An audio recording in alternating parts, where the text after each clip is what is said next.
we will check one very important chapter.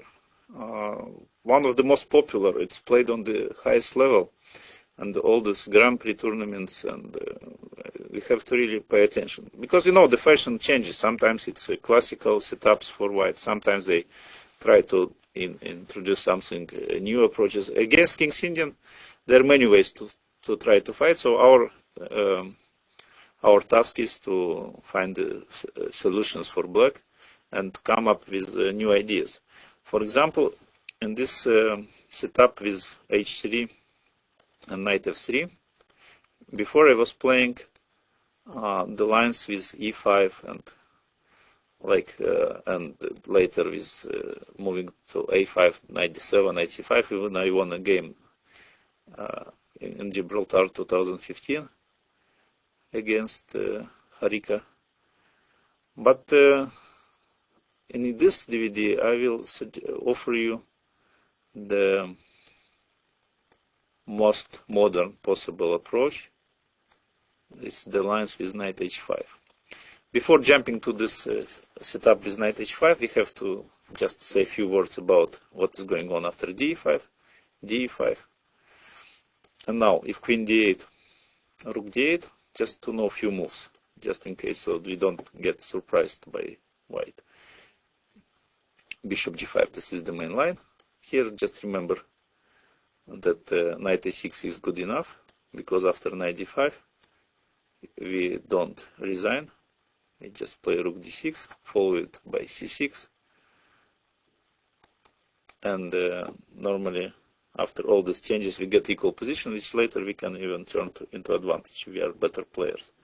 So that's about queen d8 and bishop g5. If after queen d8 and rook d8, they will play bishop e3, then already we can switch the plans. We can play knight c6, followed by bishop e6, just having normal position.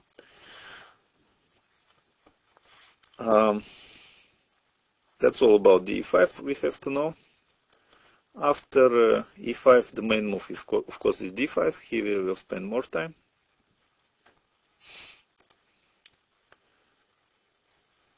And we have to check the lines with knight h5. This is really a serious position, serious lines. Here white has several options. Of course, our idea is to play somewhere to jump to f4, somewhere to play e5, so white have different ways of facing this. One of them is to play knight h2. It's a little bit like prophylactical move, because here knight f4 is premature, so then we have to, that's why we have to still continue his development. Knight d7, for example, if he takes the square f4 by playing g3, then we just forget about this idea, knight f4 for y, and we create a new squares, new ideas for us on the on the queen side. Bishop e2, and now very typical sacrifice on h5. Of course, taking this pawn, it's suicide, because beside this play with f5, we also have some ideas like knight d3 check, so they don't even think about this on this stage. So bishop e3, knight f6, creating a pressure on e4, and already two pawns are hanging, so he has to make some strange moves like bishop f3. Maybe we won't take this pawn on h3. Maybe g4 some moment will be there, so we don't take this poison pawn. But already, I mean, this knight h2 bishop f3 already looks ugly to me. So if we simply would go knight e8 here, and after g4 play e5, we have very good versions of the lines with knight c5 and f5. So I mean, this g3 on knight h2 and g3 here doesn't really work that well. So after knight h2, knight d7, he can also try bishop e3.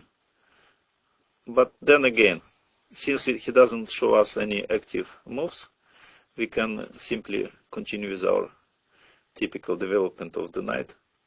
From one hand, we want to prepare his position to c5. And if queen d2, what is important about this? When the queen goes to d2, he doesn't attack anymore this knight on h5, then we immediately can play f5, because after e5, g5, the knight is not hanging. So that's what we have to know. So knight h2, we remember waiting move knight d7, then we ask what you want with this knight h2. If g3, then we go knight a5, knight a6. If queen d2, then we prepare f5. So other knight move is knight d2 in this position. Same idea is to keep, it's prophylactical, so if we play a5, we cannot take with the pawn. In this case, we can renew this threat. So now the queen protects on h5, so we want to play f5.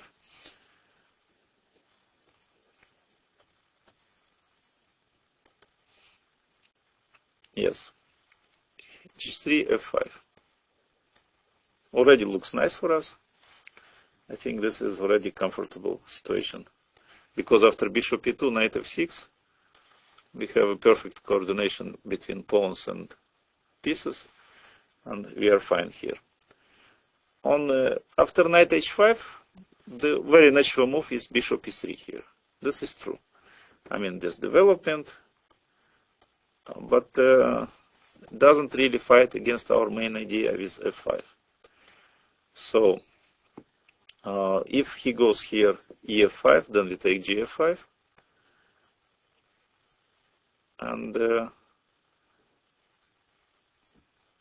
I think if knight e5, it's not working here, I think because of f4, but normally what they do here after ef5, g5, it's bishop e2, queen e8. Okay, of course we can have it always in mind this knight f4 and f4 and e4. I mean, we can push all our pawns ahead. Short castle. First knight f6, securing our knight. Queen c2, knight x6. But computers somehow they hold this position. For human being to play this position with white, it's really difficult. This is really difficult, and I think it's a quite comfortable situation. For example, knight h4, f4, bishop d2, queen e7. Already we took some space. Even knight f5, queen f7. I mean, already we even give this black square bishop because our pawn's on the black squares, but later we will have an attack on the king. So let's say that knight d2 with the same idea to attack the knight on h5, it's still not working because of queen e8. What else he can do here? He can try, there is tricky move here, bishop g5, trying to attack the queen. After bishop g5, we play queen e8 and queen d2. One important point for all situation, he moves the bishop either to e2, either to d3. Always we have very nice jump to f4. So let's say queen d2 here. Knight a6, bishop e2, knight f4. Extremely typical sacrifice, because of course, I mean, for everybody it's clear, if he takes this pawn, we can always play knight c5 and pressure on e4, and later even f5. I mean, this we should destroy this position. Even the computer will show you that white can defend for a while. Don't trust him, and it's really difficult to hold this position with white. So on bishop g5, this queen e8 is strong enough. And let's get to the main move. Of course, the main move here after knight h5 is g3 immediately. And this was played by Tomaszewski several times recently. And this by far is the main move. We are not afraid of playing f5 here and leaving our knight unprotected on h5. Of course, we have to keep in mind this knight is unprotected, but really don't be afraid of it. Let's check first what's going on after knight h4. Here you have to remember one simple tactical motive for black. It's the active move knight f4. So now it's opposite. We use the fact that the knight h4 is hanging, so he cannot take on f4. Let's say if he takes, we take queen h4. He goes rook g1, pinning our bishop. Knight d7, knight b5, and ef4. And here we have the king. This was Cheparin of Vovk. Vovk here took on c7. We have the king as a target. Vovk should forget about this rook on a8. Just simply play knight e5. After knight takes a8, rook e8. This is a simple idea of mating the king in the center. So rook g7, king g7, king d2, queen f2, and the best white can achieve it's a draw after king c3, knight f3, bishop d2, rook e7, a4, b6. The attack is strong, but it's strong enough for a draw. Well, that's about taking our knight on f4. For example, if he makes normal move bishop e3, we can always jump back knight g6 and just to get normal position, because later we have this f4 in mind. More cautious for him is to go bishop d2, so to not get under this tempo on with f4. We can still, since he doesn't have a good square for the queen on d2, so we can still keep waiting with bishop d7 here, make a useful development move. And if he goes rook g1, now knight g6, it's fine.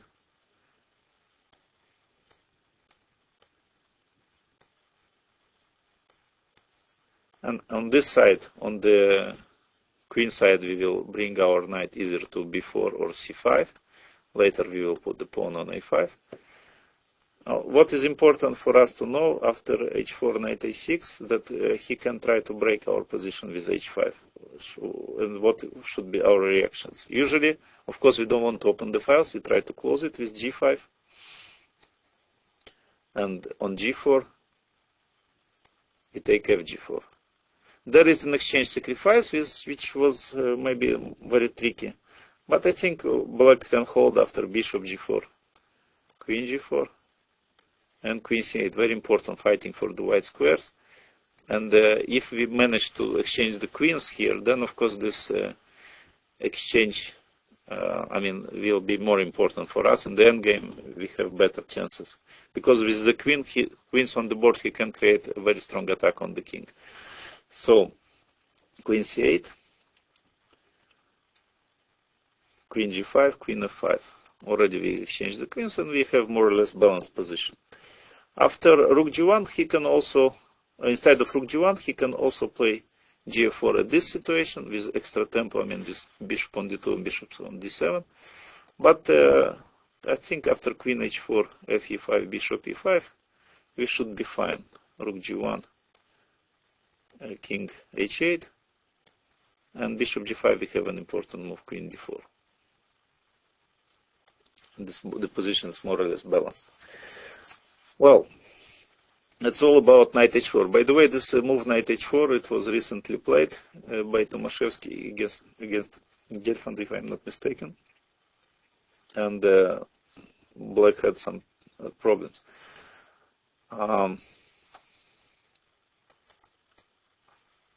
e5, gf5, he can also play bishop g2 here. Okay, this is more quiet move, and then we can also play quiet way. We just bring the knight to a6, the queen to e8, and prepare this jump of e4 and knight e4, knight d4, knight c5, and now knight goes to d3. So this position is quite reasonable for us. After gf5, e5, gf5, another quite interesting move, it's knight g5 here. This was also played, attacking the knight and also having in mind this square e6. So we have to play queen e8, c5, knight f6,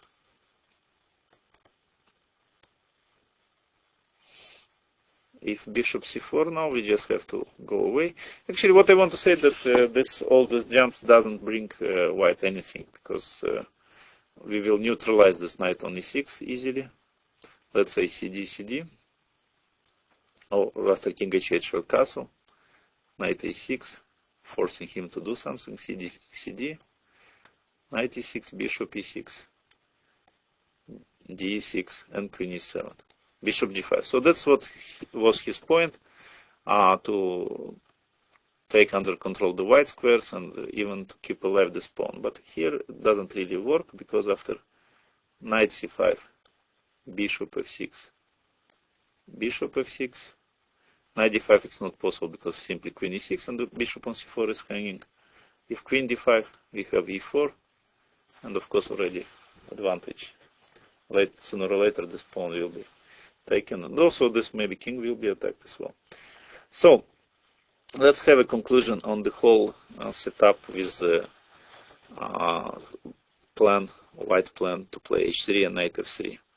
I would recommend, of course, to face it with e5 immediately. Don't be afraid of exchange variation. You can see the games on the database, but there is nothing for white. The most important line is when we defend with knight a6 and on bishop g5, knight d5, we have rook d6 move. This is enough to remember, so we don't lose anything.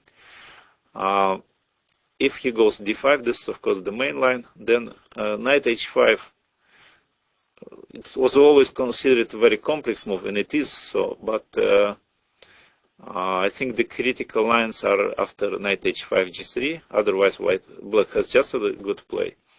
Knight h5 g3, we have to go immediately, take the chance to play f5, e5, g5. This is the critical position. Here he has few jumps with the knight. Maybe still this move knight h4 is the most critical one, but after knight f4 I think we can keep the balance. Other jumps with knight g5 or other squares are don't bring white any serious ideas. But after this knight h4, knight f4, the game is balanced. We get the structure with knight g6, normally knight g6, h6. So we have to, on the other side, we have to play a5, knight a6, knight c5. And on the king side, we have to be careful not to let him open the file. So on h5, we can have a typical reaction like g5.